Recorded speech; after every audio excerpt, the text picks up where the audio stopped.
Bonjour à tous, bienvenue dans Africactu numéro 16 déjà, qui est la dernière de l'année 2024, toujours chez Global Africa Télé-Sud et toujours immanquablement avec notre ami Emmanuel Dupuis. Bonjour Alfred. Bon, j'allais dire le patron, le président de l'IPSE. Ça suffit un peu. C'est à peu près synonyme hein, quand même. Ça dépend ce que disent les troupes. L'Institut de prospective et de sécurité en Europe, qui a un tropisme très fort, un œil très attentif à ce qui se passe en Afrique. Emmanuel, on va faire un détour par la Syrie, ça ne vous étonnera pas, puisque l'effondrement rapide, incroyable, du régime Al-Assad fait penser au très faible soutien, tout le monde l'a observé, de la Russie, qui est quasiment inexistante. Donc, par ricochet, est-ce qu'on peut imaginer que les amis de la Russie, les nouveaux amis de la Russie en Afrique, se posent la question, mais est-ce que le soutien de Wagner et autres Russes est vraiment une garantie, une assurance vie, quoi? Je pense que les régimes politiques auxquels vous faites référence, notamment les régimes félons, en tout cas ceux qui ont pris les armes pour accéder au pouvoir, en Mali, au Burkina, au Niger, mais également en République centrafricaine, se posaient déjà des questions bien avant. Se posaient des questions déjà depuis l'été dernier avec l'élimination du leadership de Wagner et son incapacité dans les mois qui ont suivi à opérer des opérations de lutte antiterroriste. La meilleure preuve en est, c'est que l'été dernier, il y a eu près de 90 miliciens ou sous-traitants de Wagner qui ont été éliminés par les groupes djihadistes Touareg à Tsezaouaten, à la frontière entre le Mali et l'Algérie. Par contre, ce qui s'est passé en Syrie, comme ce qui s'est passé en Afghanistan quelques années auparavant, en août 2021, montre à quel point un certain nombre de mentors ou de parrains américains pour l'Afghanistan et russes pour la Syrie utilisent à leur profit des États qui deviennent des États liges ou des États donc qui perdent leur souveraineté. Et ça, de ce point de vue, les États africains doivent se méfier, effectivement, de la Russie, mais également aussi potentiellement des États-Unis, qui joueraient à peu près de la même partition, notamment les pays qui soutiennent le plus. On y reviendra peut-être dans la partie donc, australe du continent africain. Maintenant, ce qui s'est joué en Syrie implique non seulement la Russie et les supplétifs qui étaient, le supplétif qui était le régime alawite du président Bachar el-Assad, dans la filiation et dans la dynastie des Assad, mais surtout la Turquie.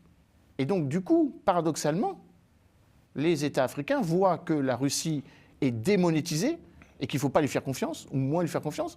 Par contre, ils voient qu'il faut faire très attention et donc accueillir avec bienveillance la Turquie sur le continent africain. Car la Turquie, finalement, reprend la quintessence de son hubris impérial, ce qu'elle représentait durant près de 8 siècles sous l'égide de l'Empire ottoman, et, faut-il le rappeler, une bonne partie de la rive nord du continent africain était sous administration ottomane. De l'Algérie, de la Tunisie, de la Libye, de l'Égypte et le long des côtes de la mer Rouge, on y viendra, c'est sans doute pour ça que la Turquie devient un acteur prégnant dans le cadre des stabilisations ou des normalisations entre les belligérants, le Soudan, la Somalie, l'Éthiopie. Donc les États africains, même au Sahel, voient bien que la Turquie devient un acteur majeur parce qu'il y a ce qu'on appelle la diplomatie Bayraktar, la diplomatie des drones. Tous les États africains veulent se doter de drones.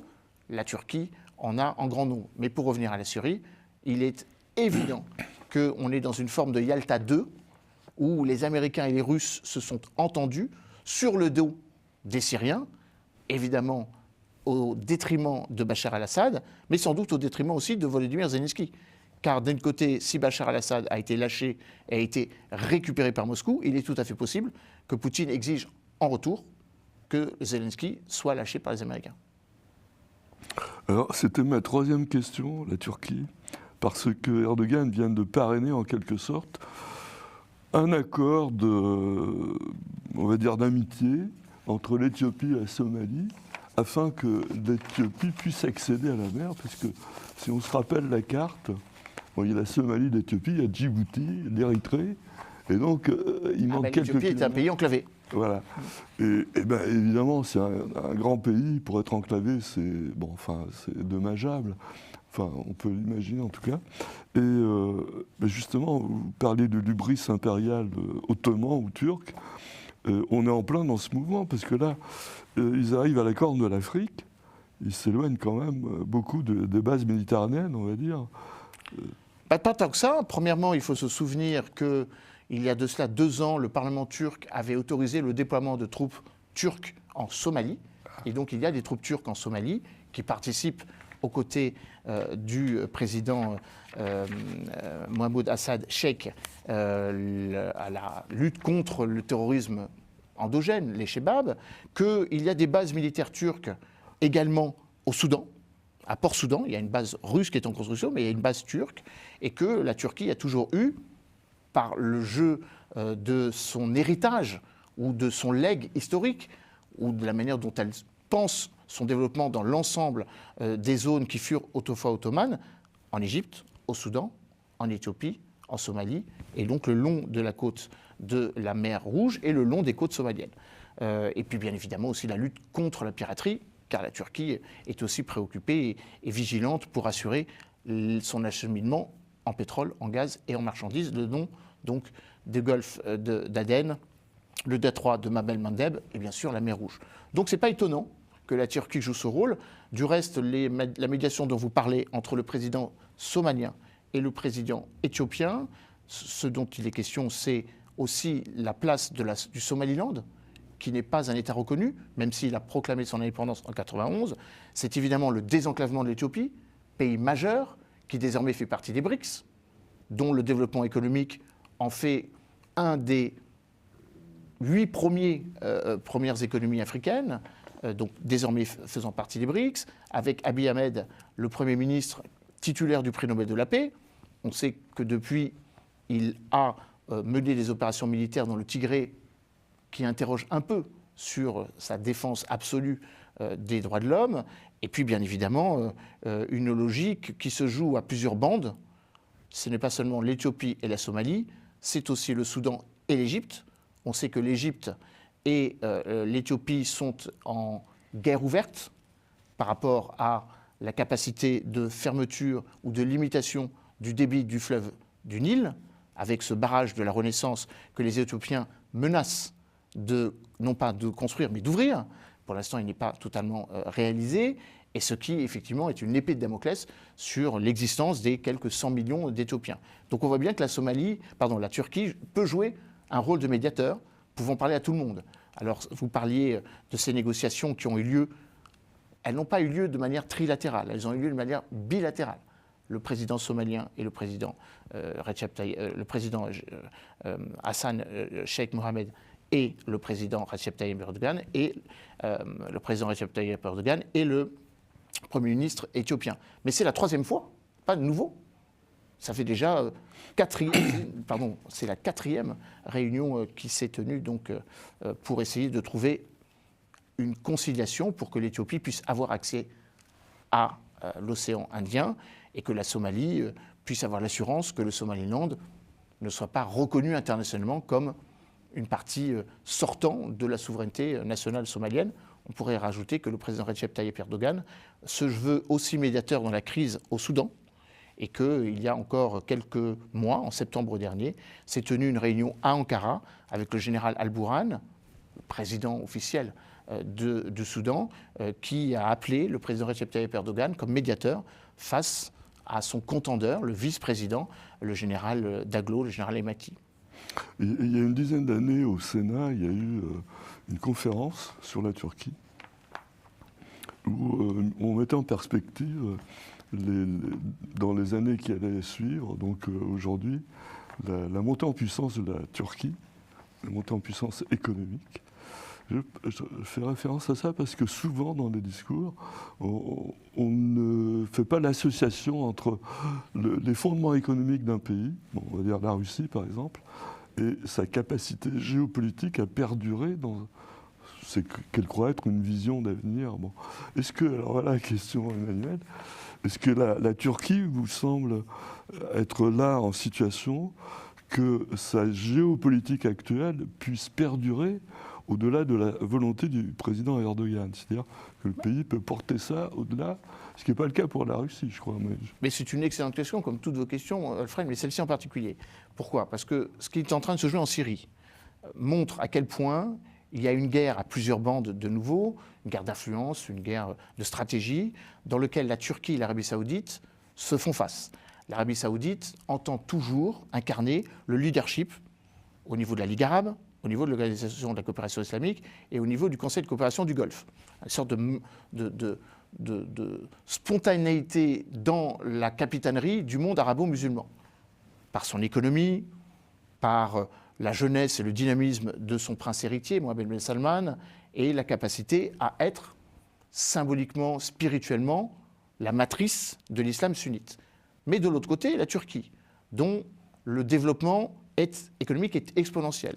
Pays connecteur entre l'Europe et l'Asie, membre de l'OTAN, membre observateur de l'Organisation de coopération de Shanghai, aspirant à être membre des BRICS, pouvant dialoguer et avec la Russie et avec Washington, pour les raisons que j'ai évoquées, l'OTAN et la proximité géographique avec la Russie. Et la Turquie n'accepte pas ce leadership spontané de l'Arabie saoudite. Donc finalement, est en train de se jouer en Asie occidentale, ce que nous appelons le Moyen-Orient, dans la Corne de l'Afrique, dans l'Afrique donc de l'Est, une lutte d'influence entre ces deux mastodontes que sont la Turquie d'un côté et l'Arabie saoudite.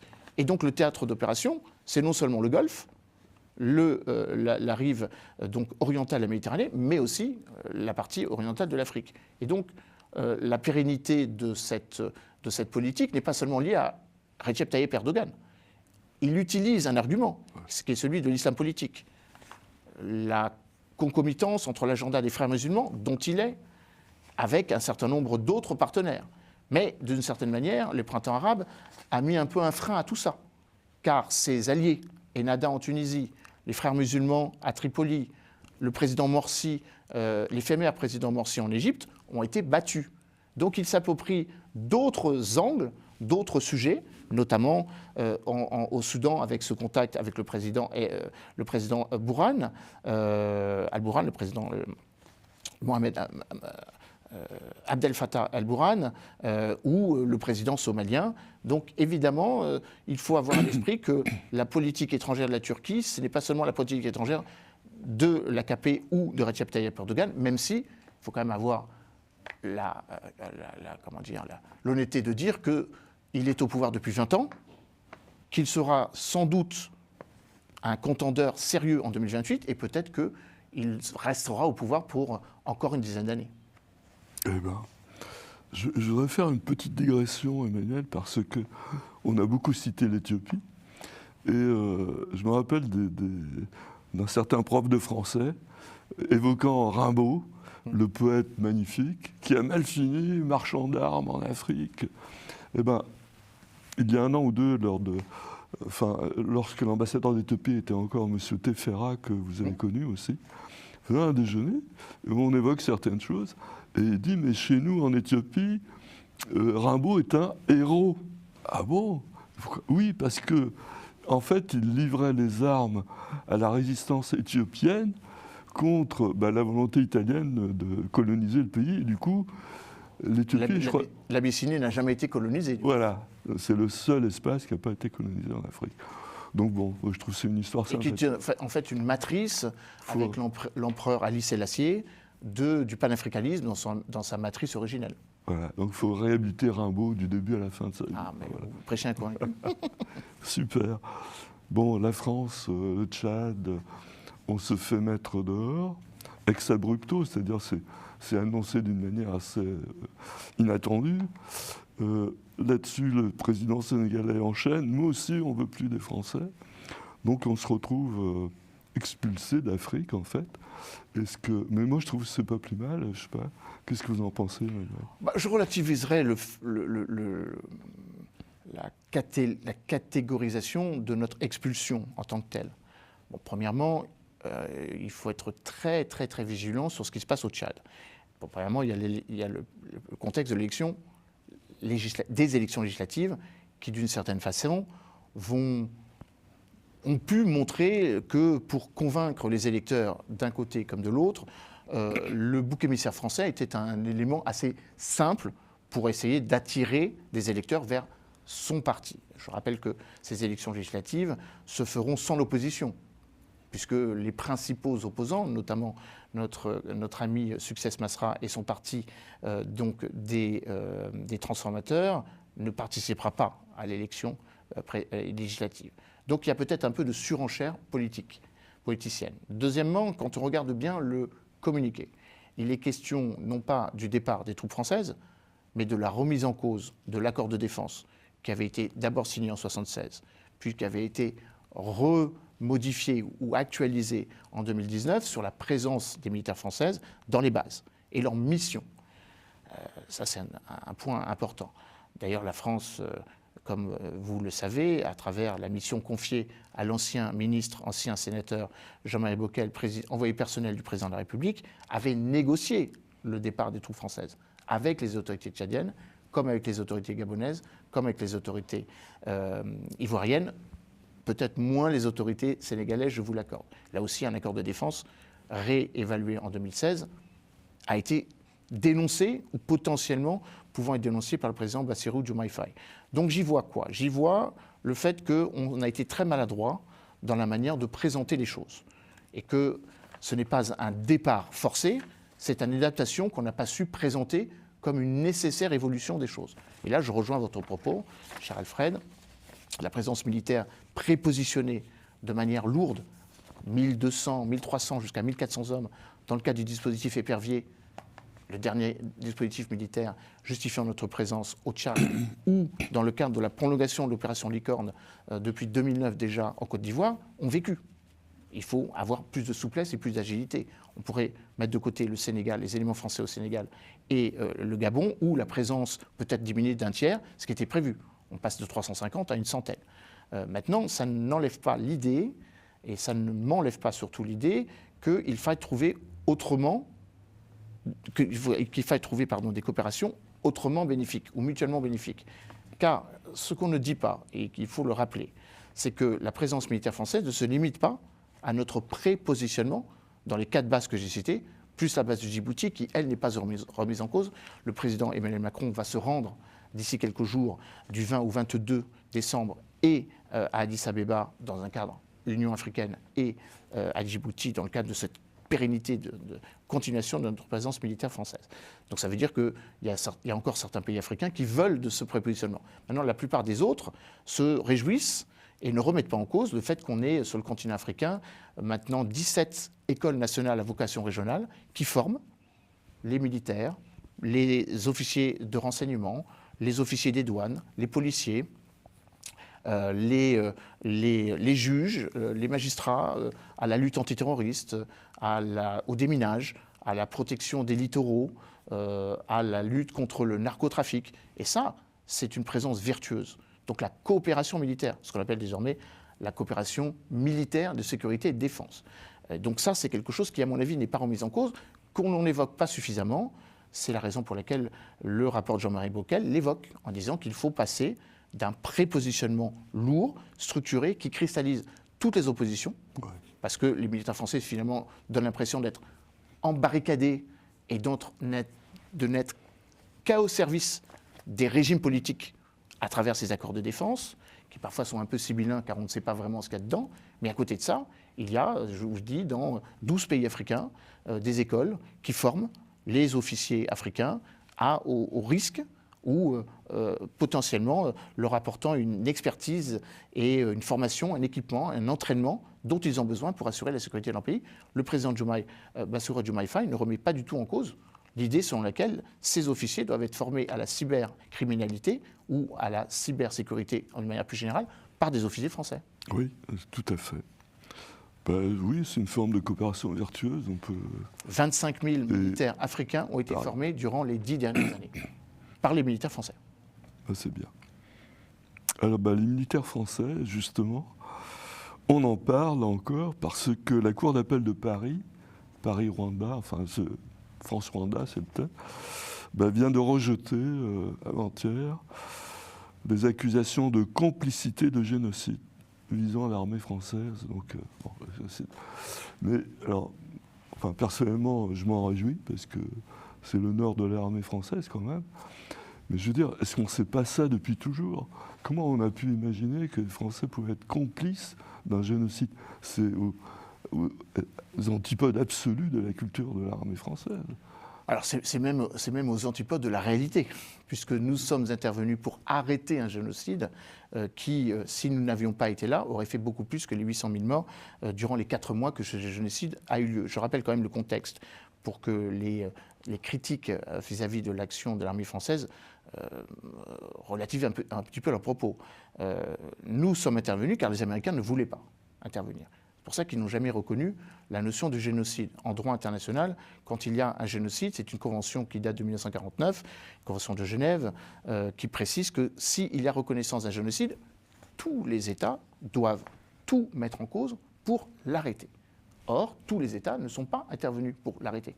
Un certain nombre de pays y sont allés, en envoyant des casques bleus, les Canadiens, en envoyant des troupes, les Français, les Belges, mais pas les Américains. Donc, je suis toujours très très vigilant sur l'honneur de l'armée française, comme vous le dites, qui a peut-être souffert aussi du contexte politique de l'époque, une cohabitation dans laquelle les orientations, les choix politiques, on pourrait dire stratégiques, n'étaient pas forcément les mêmes au ministère des Affaires étrangères, au ministère de la Défense et surtout entre Matignon et la présidence, le Premier ministre de l'époque, Édouard Balladur, n'étant évidemment pas de la même famille politique que le président de la République. Donc voilà, pour aller dans votre propos, je me réjouis aussi. On peut difficilement juger, s'exprimer sur des questions judiciaires. Néanmoins, ce n'est plus une question judiciaire, car elle est fortement politisée. Et de ce point de vue, l'accusation qui mettait en cause le fait que la France aurait, pendant 3 jours, abandonné des Tutsis qui auraient été donc massacrés par des Houthis, me semble un peu spécieuse. Ouais. Une dernière petite question, Emmanuel. Il nous reste 4 minutes, ou 3 et demi. C'est une question qu'on avait gardée de côté la dernière fois, parce qu'on était trop court. C'est le Bénin. Donc après le Ghana, le Bénin dit, nous, on est d'accord pour accueillir tous les afro-descendants, d'où qu'ils viennent. Et leur reconnaître la nationalité. Oui, oui. Et ils font...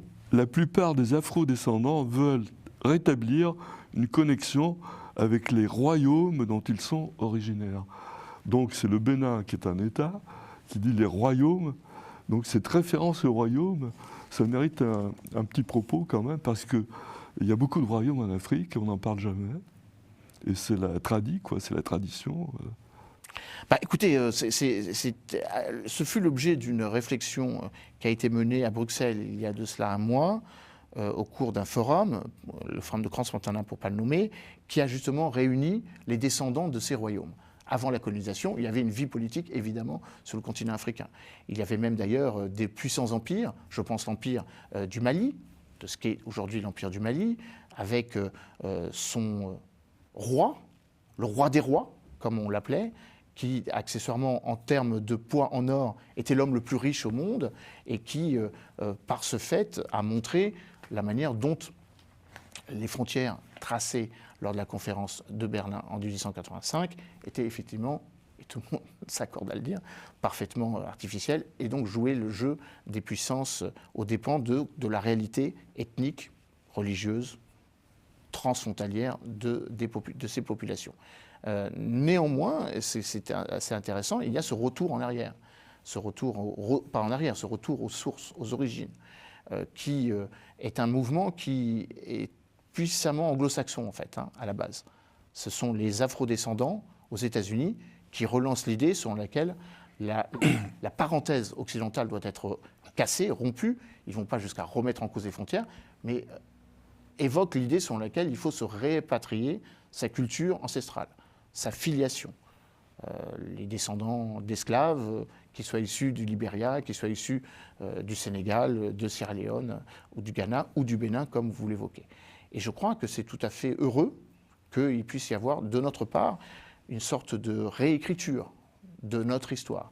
On a commencé à le faire avec la restitution des biens que nous avons spoliés. Les crânes de la révolte d'Abdelkader à la fin du 19e en Algérie. Les restitutions promises par le président Emmanuel Macron suite au saccage donc, du palais d'Agbomé au Dahomey au Bénin.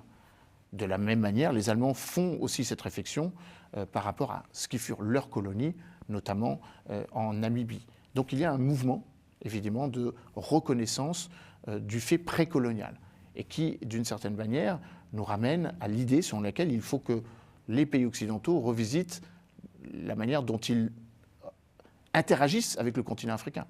L'histoire n'a pas commencé en 1830 pour l'Algérie, en 1898 au moment de la création de l'Empire occidental français, ou en 1912 avec la relation avec le Maroc, ou à la fin du 19e, la relation avec le protectorat tunisien. Bref, avant que nous n'ayons cette ambition globalisante d'essayer de projeter notre puissance sur le continent africain, la vie politique africaine existait. D'ailleurs, pour une petite histoire, le ministre des Affaires étrangères du Togo, Robert Dussé, il y a quelques jours, rappelait que le roi des rois,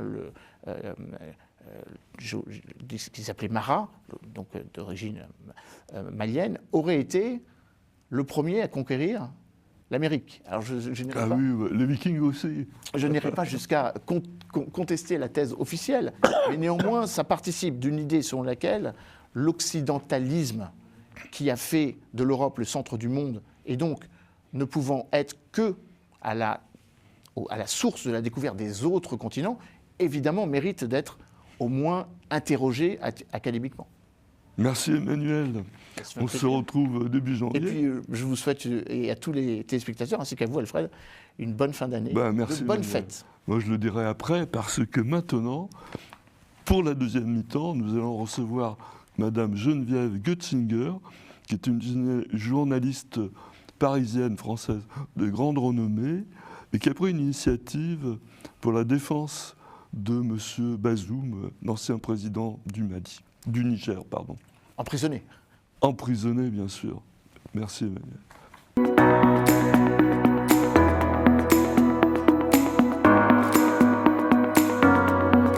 Bon, enfin, c'est vrai, j'ai un peu traîné sur Internet la semaine dernière. Ah, Je suis tombé sur des codes craqués. Mais moi, j'ai pas craqué, hein. bravo. J'ai tenu bon. Je suis fier de vous. Je tiens bon. C'est bien. Merci à vous, qui soutenez la création en regardant légalement vos films et vos séries. Je tiens bon, je tiens bon, je tiens bon.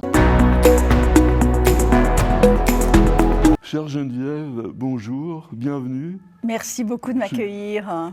Je suis content de vous revoir. La dernière fois, c'était à l'Académie des sciences d'outre-mer, car vous êtes académicienne. Absolument, je suis académicienne. Et L'une de ça mes atteste- casquettes. Voilà, plusieurs casquettes, et ça atteste de votre intérêt pour l'Afrique d'ailleurs, parce que l'Académie a une vision à 360 degrés, mais l'Afrique est un tropisme assez prégnant historiquement de l'Académie. C'est au cœur de l'histoire de l'Académie, absolument. Voilà, sinon, par ailleurs, vous avez fait une belle carrière de journaliste, et qui vous a conduit à des fonctions de direction générale dans des institutions, on va dire, Dans comme de RFI, beaux médias. France Média Monde, etc. Et donc maintenant, vous dirigez une agence de com que vous avez créée. Image. Voilà. Et là, tout récemment, c'est-à-dire l'été dernier, vous avez pris l'initiative avec, alors je vais être obligé de lire son nom, Maître Mamadou Ismaïla Konaté, de rassembler des lettres de personnalités nombreuses, beaucoup d'Afrique, mais aussi de France, pour soutenir l'ancien président Mohamed Bazoum. Donc le titre, c'est 25 lettres au président Mohamed Bazoum. C'est chez Kartala, qui est un éditeur connu des africanistes. Et C'est quoi la genèse de cette Alors, initiative? titre et sous-titre, hein. Le sous-titre est important aussi. Philosophe, résistant, prisonnier. Eh ben, on en parlera, Claire. j'ai une question sur le sous-titre. D'accord. après. La genèse de cette histoire, c'est une rencontre, effectivement, avec Maître Mamadou Ismaïla Konaté, qui est avocat, donc spécialiste évidemment du droit, attaché aux principes de droit, et qui a été ministre dans son pays, ministre de la Justice. On s'est rencontrés autour de ce commun combat pour la libération de Mohamed Bazoum il y a quelques mois. On s'est aperçu qu'on partageait des valeurs communes et on a eu envie d'aller plus loin dans notre engagement respectif en sollicitant un certain nombre de personnalités avec une initiative assez rare, assez inhabituelle, mais pour une situation elle-même très inhabituelle, solliciter des personnalités pour qu'elles écrivent directement au président de la République du Niger, qui, je le rappelle, est séquestré depuis maintenant plus de 17 mois avec son épouse dans une aile de sa résidence. Oui, parce qu'il y a eu le coup d'État Le 26 juillet 2023. du général ou commandant Tiani. C'est ça. Donc, voilà, ils l'ont séquestré et depuis, il ne sort pas de. Il est enfermé séquestré. dans un appartement. Oui, c'est ça. Il est enfermé Mais dans 2 Geneviève- pièces avec son épouse. Il ne voit pas l'air du jour. Enfin, il est vraiment enfermé. Il n'a pas pu même aller dehors, même quelques minutes, pour sentir l'air sur lui. Ce qui est quand même, sur un plan même humanitaire, et même sur un plan de santé, une situation assez dramatique. Je ne parle pas de la politique, là, mais sur un plan strictement humanitaire. On va parler de politique aussi, Alors, bien sûr. Dans votre lettre, puisque vous êtes aussi Autrice, une oui, des- auteur. des autrices, Auteur, il autrice. faut qu'on s'habitue au féminin d'auteur, mais bon. Vous précisez que vous n'avez pas de relation personnelle avec lui, ou très peu, vous avez une interview une fois. Mais je veux dire, des prisonniers politiques dans le monde, il y en a des centaines, voire des milliers. Pourquoi ce choix de se porter sur Bazoum? Bazoum dépasse Bazoum. Le combat pour Bazoum dépasse le combat pour Bazoum. Bazoum, c'est aujourd'hui un symbole. À mes yeux, c'est un symbole. C'est le symbole du combat pour le droit, c'est le symbole de la résistance. On dit dans le livre, en sous-titre, vous avez résistant. Bazoum, contrairement à ses collègues du Burkina Faso et du Mali, n'a pas démissionné. C'est quelqu'un qui tient bon. Et parce qu'il tient bon sur des principes, et parce qu'il ne démissionne pas, il devient l'incarnation de quelque chose qui le dépasse. L'incarnation du combat pour la démocratie. L'incarnation du refus de la régression démocratique dans son pays et donc dans l'ensemble du Sahel. Après, c'est un homme aussi particulier. Vous l'écoutez parler une fois, 2 fois, vous vous apercevez que c'est quelqu'un qui a une démarche particulière en Afrique. C'est quelqu'un qui est d'une intégrité absolue. Je ne dis pas que d'autres ne sont pas intègres, mais lui est particulièrement intègre. Lui n'a jamais fait de politique pour l'argent. Lui fait de la politique pour des valeurs, et notamment la démocratie, quelque chose à quoi il est très attaché. Le progrès pour son peuple. Lui faisait de la politique dans un certain nombre de domaines qui me touchent particulièrement, notamment l'éducation des jeunes filles, avec des internats ruraux pour les protéger de la prédation, évidemment, mais aussi avec cette conviction très forte que finalement le développement allait passer par les femmes. Donc il avait mis en place ce système d'internats ruraux où on protégeait les jeunes filles, en même temps on les éduquait. Donc c'est quelqu'un qui avait une vision politique et pour moi, sur un certain nombre de points très précis, ça me touche, ça a une valeur particulière, ce qui explique cet engagement particulier pour lui. D'accord. Et c'est aussi une manière de critiquer le coup d'État et la gouvernance actuelle. Oui. Un coup d'État est par principe toujours critiquable, à mes yeux. Oui, mais alors les choses sont en C'est train... une donnée de base, ça. Oui. Un coup d'État est toujours critiquable, surtout un coup d'État contre un président régulièrement élu, ce qui était le cas de Mohamed Bazoum, qui a été élu par 55% du peuple nigérien, quand même. Donc pourquoi? Et qui avait des résultats. Mais... Et qui avait des résultats. Pardon, vous vous trouvez dans un pays en pleine déliquescence, avec quelqu'un qui a lui-même fait un coup d'État, vous allez faire un coup d'État contre lui, c'est autre chose. Là, vous avez un président qui a été élu démocratiquement par son peuple, 55%, qui fait des choses, qui s'attaque à la corruption du régime précédent, de certaines personnes dont il a pu être proche, mais il s'attaque à la corruption. C'est quelqu'un qui veut bien faire, c'est quelqu'un qui a des résultats en termes de sécurité. Et aujourd'hui, 17 mois après, tous les jours, vous avez des attentats au Niger. Tous les jours, vous avez des morts. Et la réplique, finalement, la réponse des putschistes au pouvoir aujourd'hui, c'est toujours de réprimer davantage et d'instaurer une omerta sur l'information. Donc tous les médias qui raconte la vérité sur ce qui se passe au Niger, ces attentats quotidiens dans la région de Tillabéri, tous ces médias sont interdits de diffuser. C'est le cas de Radio France Internationale, radio très importante, contre laquelle hier la junte a décidé de porter plainte, parce que RFI a donné des informations sur un certain nombre de morts, évidemment, que le pouvoir ne veut pas révéler à ses populations. Et c'est désormais aussi l'interdiction de diffuser pour la BBC. Donc, si vous voulez, on est face à un régime qui se rétracte de plus en plus, qui devient de plus en plus autoritariste, dans lequel il n'y a plus aucune voix discordante possible.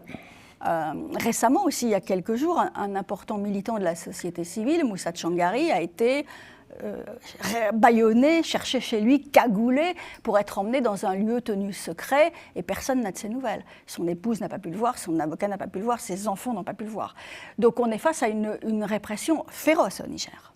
Oui, mais pour essayer de contextualiser, je veux dire que, puisque justement la préface c'est de Sardan qui l'a écrite, c'est pas le seul coup d'État, il y en a une demi-douzaine, enfin 5 en tout cas, au Gabon, le Mali, le Niger, le Burkina, 2 au Mali, c'est ça? Oui. Et alors, il y a plusieurs au Burkina aussi, puisque vous avez eu Damiba qui a été remplacé par l'actuel... Exactement. Traoré. Donc, je ne suis pas là pour défendre les régimes putschistes, juste une observation. Il y a des gens très sérieux, que je pourrais citer éventuellement à plus tard dans la conversation, qui disent, mais nous, les Africains, on se rend compte que les démocraties, même avec l'alternance, ne conduisent pas à la satisfaction des besoins premiers. C'est-à-dire sortir de la pauvreté, avoir de l'eau, de l'électricité, éduquer nos enfants, etc.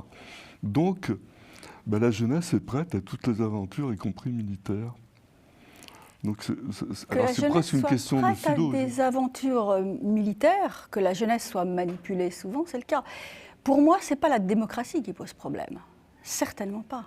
Ce qui pose problème, c'est le dévoiement de certaines pratiques, des pratiques dévoyées, le dévoiement de la démocratie, qui fait douter les populations de la démocratie.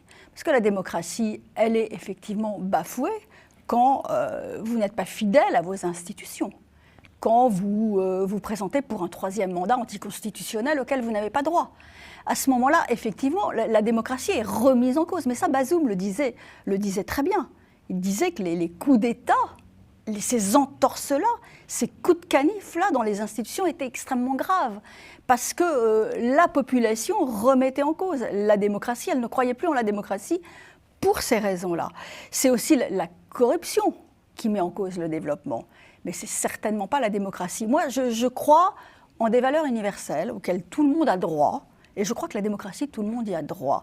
Et que si vous voulez, aujourd'hui, sous couvert d'un pseudo-discours souverainiste, comme celui que tient aujourd'hui Tiani au Niger, Ibé au Burkina, c'est en fait une espèce de vernis idéologique qui dissimule leur manière d'accaparer le pouvoir, de vouloir accaparer le pouvoir sur le long terme, sans le redonner au peuple, et sans résultat. Parce que s'ils avaient des résultats, encore, on pourrait s'interroger. Votre interrogation pourrait tenir la route. Mais ils n'ont pas de résultats. Ils n'ont pas de résultats. La situation... Non, c'est une belle réponse. Non, mais le Burkina Faso est au bord de l'effondrement absolu. Le Mali, il n'y a plus d'État au Mali. Le Niger... où il y avait des résultats en termes de sécurité d'un président visionnaire, qui avait une politique sécuritaire efficace. Le Niger est en voie d'effondrement total aussi. Voilà. Et encore une fois, la seule réponse qui est donnée, c'est d'empêcher les médias de le dire. Donc c'est un régime qui est à la fois une dictature et une mafia en réalité. L'omerta, c'est les mafias et les dictatures. Elles ont ça en commun. Le Niger est aujourd'hui une mafia et une dictature. Et le Mali aussi, d'ailleurs, je crois. Et le Mali aussi, mais au Niger, au Mali aussi, vous avez évidemment une omerta, mais en fait, il faut cacher aux populations la réalité de ce qui se passe sur le terrain. Mais en réalité, elles le savent. Elles le savent très bien, elles le voient. Le bouche à oreille, ça fonctionne. Les déplacements de population, ça fonctionne. Ce qui est dramatique dans tout ça, c'est le sort du peuple en réalité. On va reparler du livre, j'espère, et de ceux qui ont écrit, mais c'est le sort du peuple du Niger aujourd'hui. Le sort du peuple du Niger, le sort du peuple du Burkina. Aujourd'hui, 6 millions d'enfants qui ne vont plus à l'école. Mais vous vous rendez compte de ce que ça signifie? Des populations déplacées, un État qui n'est plus tenu, et même pas de compassion envers les victimes.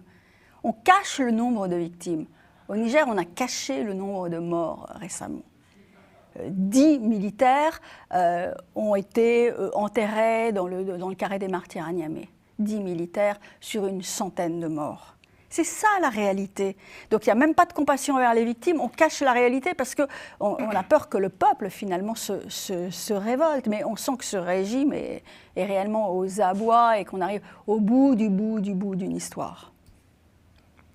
Alors dans le livre oui. que vous tenez en main, que je tiens entre les mains et que je remontre. Quelles sont les 2 ou 3 lettres pour vous les plus parlantes, qui vous ont le plus ému ou que vous trouvez les plus pertinentes?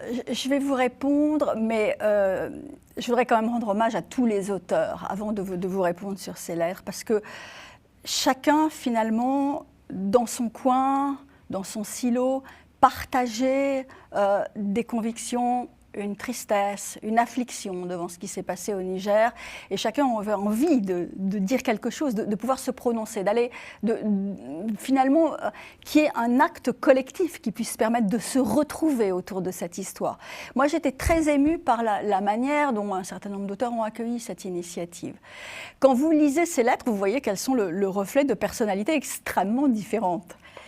Chacun a son histoire avec Mohamed Bazoum, ou d'ailleurs n'a quelquefois pas d'histoire avec Mohamed Bazoum, mais partage des valeurs avec Mohamed Bazoum.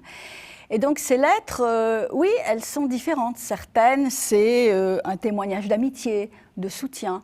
D'autres, c'est une réflexion politique sur les origines du coup d'État, sur ce qui peut se passer ensuite, sur ce qu'on peut reconstruire ensuite. Donc elles sont très, très variées et très diverses.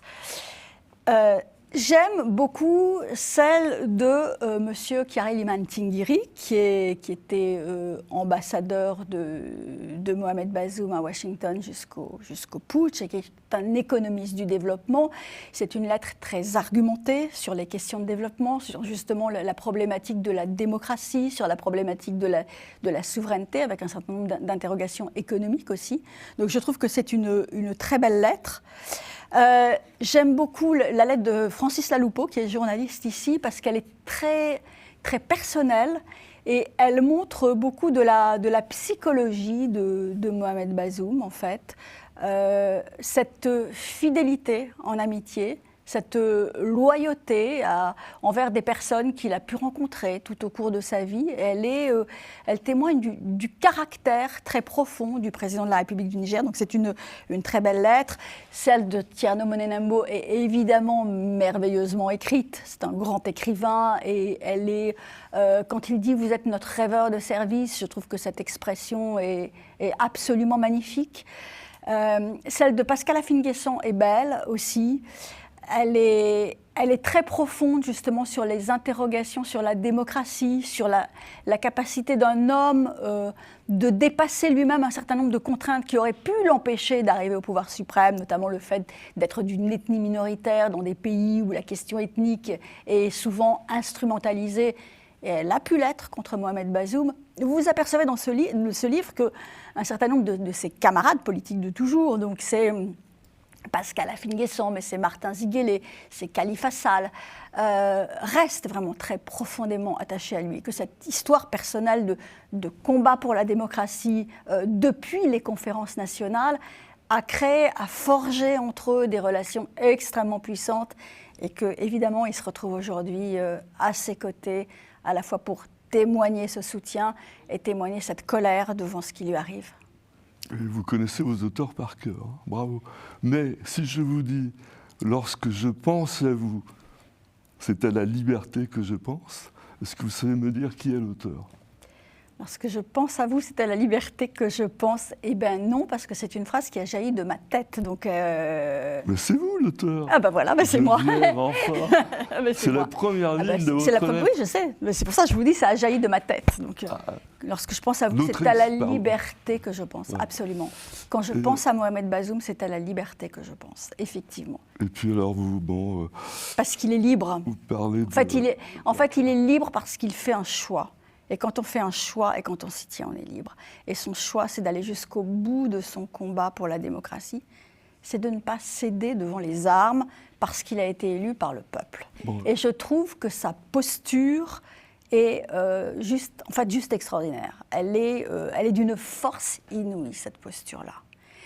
Elle témoigne de ce qu'il est, en fait, de sa conception de l'honneur. Et c'est peut-être quelque chose de désuet, l'honneur aujourd'hui, mais moi, c'est quelque chose en quoi je crois. Et en fait, il a été élu par le peuple, il ne peut pas céder aux armes. Et ça, c'est quelque chose d'une puissance inouïe. Vous m'interrogiez tout à l'heure, pourquoi lui et pas d'autres? D'abord, on ne peut pas se battre sur toutes les causes dans le monde. Il y a tellement de causes. Il y a des tas de causes auxquelles je suis très sensible. Il y a les femmes iraniennes qui sont extraordinaires. Je suis évidemment sensible à leur combat. Boualem Sansal, aujourd'hui, qui est prisonnier, je suis évidemment sensible à son combat. Et voilà. Mais oui, Mohamed Bazoum, c'est une incarnation. Ouais. Je savais que ça vous agacerait, la question. Non, je suis agacée par je aucune voulais pas question. qu'on nous- Je vous réponds et vous m'amenez à réfléchir, d'ailleurs. Qu'on nous fasse le procès d'intention de complicité corporatiste de journalistes. Aucune complicité corporatiste entre nous. Ok, voilà. Et du coup, je sais plus. Oui. Est-ce que Cartella vous a aidé c'est-à-dire, ils font ça pro bono ou... Alors, Cartalla, est-ce qu'ils m'ont aidé? Je suis très heureuse que Cartalla nous ait publié. Cartalla, c'est une maison d'édition extrêmement crédible. Et pour ce projet, effectivement, il fallait une maison d'édition très crédible. On ne pouvait pas le publier à compte d'auteur, par exemple. Donc, que Cartalla, qui est une maison d'édition plus universitaire, qui publie plus sur des questions de recherche, ait accepté de publier un plaidoyer, c'est assez rare pour être salué. Donc moi, je leur suis très reconnaissante, en fait, d'avoir fait ça. Alors après, oui, ils l'ont publié. On a tous renoncé à nos droits d'auteur. Hein. Il n'est pas question de gagner de l'argent sur la situation de Mohamed Bazoum. Ce n'est pas du tout le sujet. Hein. Ce n'est pas du tout notre propos. Je ne voudrais pas gagner un centime sur Mohamed Bazoum. C'est clair que c'est un acte militant, un acte d'engagement, et on est heureux que Cartalla, et on espère en revanche que Cartalla va le vendre, parce que plus Cartalla va le vendre, plus ça voudra dire que le sujet intéresse et que cet engagement-là concerne beaucoup de monde. Alors, dans le discours souverainiste des putschistes, on va dire, parce que c'est un mot clé qui revient tout le temps, ils accusent... comment dire, l'influence de la France, du président Macron, tout ça. Mais moi, la question que je vous pose, c'est est-ce que vous l'avez offert aux autorités politiques pour qu'elles continuent le combat que vous avez engagé, en quelque sorte? On l'a envoyé à un certain nombre d'autorités politiques. On n'a pas eu de réponse, mais on l'a envoyé à un certain nombre d'autorités politiques. Oui, bien sûr. C'est aussi à elles que ça s'adresse. C'est aussi un message fort, évidemment. Ce n'est pas juste de la colère et ce n'est pas juste du soutien. C'est aussi un rappel que cet homme est prisonnier depuis 17 mois. Et je le dis dans ma lettre, mais où est-ce que ça serait possible ailleurs que sur le continent africain? Est-ce que si M. Joe Biden avait été fait prisonnier par une armée, personne n'aurait réagi comme ça, et 17 mois après, on en serait au même point? Est-ce que si Emmanuel Macron avait été fait prisonnier par une armée, par un putschiste, 17 mois après, on en serait encore au même point? C'est, pour moi, là aussi, je vous parlais d'universalisme tout à l'heure, mais pour moi, c'est pas possible. Ça se passe en Afrique, donc on démissionne. Ça se passe en Afrique, donc on accepte quelque chose qui est inacceptable. Eh bien non. Donc effectivement, c'est aussi un appel à lutter contre l'oubli, à lutter contre une forme de résignation qui, pour moi, s'apparente à une lâcheté absolue et une manière de considérer le continent africain comme un peu à part, finalement. Là, on peut accepter l'inacceptable. Mais non, absolument pas. Enfin, en tout cas, nous, on ne l'accepte pas. Maître Konaté, moi-même et les auteurs, on ne l'accepte pas. Voilà. Est-ce que vous envisagez d'organiser une conférence Oh, j'envisage tout, allez, montons là ensemble. Non, mais pour Mohamed Bazoum, attendez, ça fait 17 mois depuis le 26 juillet 2023 que tous les jours, je pense à cette situation et que j'en parle dès que je peux, dans tous les contextes où je peux en parler. Donc si ça doit passer par une conférence, pourquoi pas, je suis ouverte absolument à toutes les propositions et toutes les configurations. Ce qui guette aujourd'hui, ce qui menace, c'est l'oubli. Donc tout ce qui peut faire parler de la situation de Mohamed Bazoum, de la démocratie en Afrique, dont il est aujourd'hui le symbole, et de la situation personnelle, du drame personnel qu'il traverse, du cauchemar que vit le peuple nigérien, tout est bon en réalité. Alors il y a un autre cas qui s'est présenté assez récemment, au mois de novembre. C'est l'emprisonnement de Boualem Sansal. Tout à fait. Lui, en plus, il est algérien, mais il est français aussi, il est franco-algérien. Tout à fait. Et peut-être qu'il y a matière à fédérer ces problèmes pour les exposer. Justement, je parle d'une conférence, mais c'est deux problématiques complètement différentes, mais ce qui les rejoint quand même, c'est le goût de la liberté dans un cas comme dans l'autre. Boualem Sansal, je suis quand même un petit peu étonnée aussi de l'inertie de la France. Hein. Alors peut-être y a-t-il des négociations souterraines, mais effectivement la situation de Boualem Sansal est quelque chose de catastrophique, de scandaleux. On a l'impression que finalement ce monsieur paie les pots cassés pour les relations exécrables aujourd'hui entre la France et l'Algérie. Mais il n'a pas à être la victime de relations diplomatiques exécrables, c'est pas possible. Je suis membre du comité de soutien à Boualem Sansal. Il va y avoir au Théâtre Libre lundi soir une grosse réunion à laquelle j'appelle tous les amoureux de la liberté de se joindre. Voilà, et un certain nombre de mairies vont placarder soit son visage, soit des banderoles de soutien à Boualem Sansal. C'est très important, effectivement, de ne pas l'oublier. Et encore une fois, je suis membre de son comité. Faire la même chose pour M. Bazoum. Bon, on ne va pas écrire systématiquement des lettres. Il y a d'autres. Boualem Sansal, il faut le faire libérer. Je pense que ça passe par une action diplomatique aujourd'hui. Une action diplomatique, c'est un citoyen français. Donc la problématique n'est pas du tout la même. Hein. Vous voulez ajouter quelque chose, Geneviève ? On a dit beaucoup de choses. Ce que je pourrais ajouter. Ah oui, on n'a pas parlé des sous-titres. Ah. Parce que vous y tenez. Les sous-titres, effectivement, on y tenait. Mohamed Bazoum, c'est un philosophe au départ, c'est toute sa formation. Prof de philo. Il a été prof de philo, c'est un enseignant, c'est un syndicaliste. Il est arrivé à la politique par la philosophie. Et je pense que sa force intérieure, sa force morale, elle tient aussi à ce parcours-là, cette histoire personnelle-là. Résistant, oui, bien sûr, Emma, il résiste à la loi des armes. Hein. Donc oui, il résiste. Il résiste parce qu'il croit en la démocratie, parce qu'il croit en des valeurs fortes, parce qu'il croit au principe du droit, au-delà de tout le reste, parce qu'il croit qu'il est porteur d'une mission que lui a donnée son peuple, et donc il résistera. Ceux qui pensent qu'il va démissionner se fourrent le doigt dans l'œil. Hein. Il est du granit. Je crois qu'il a dit à l'un des intervenants, Javier Nart, qui est l'un de ses amis personnels, « Moi, je suis de granit, je ne démissionnerai pas ». C'est aussi dans l'une des très belles lettres. La lettre de Javier est aussi magnifique.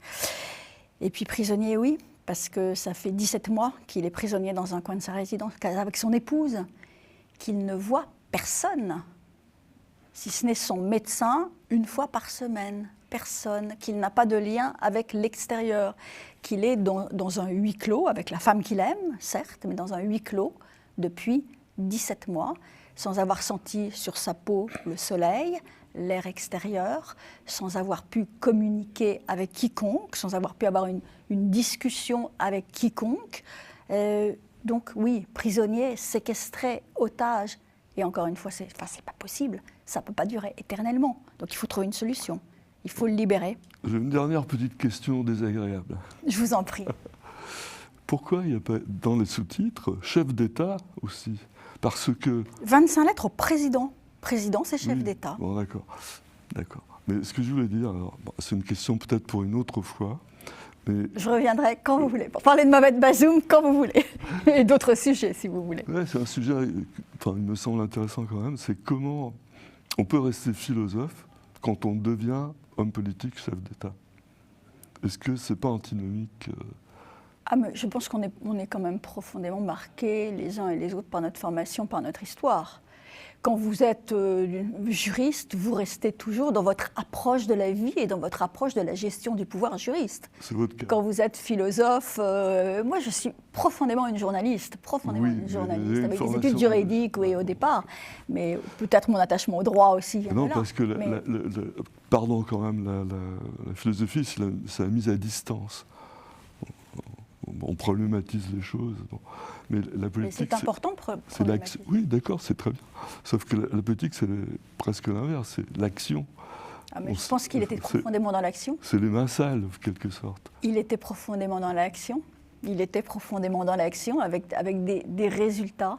Il était profondément dans la volonté de bien faire, d'être fidèle au mandat que le peuple lui avait confié. Merci beaucoup, Geneviève. Merci à vous. On se reverra sur un autre sujet ou sur la suite de l'histoire. Il y aura une suite, ce n'est qu'une étape, ce livre. C'est l'étape d'un combat qui s'arrêtera le jour de sa libération.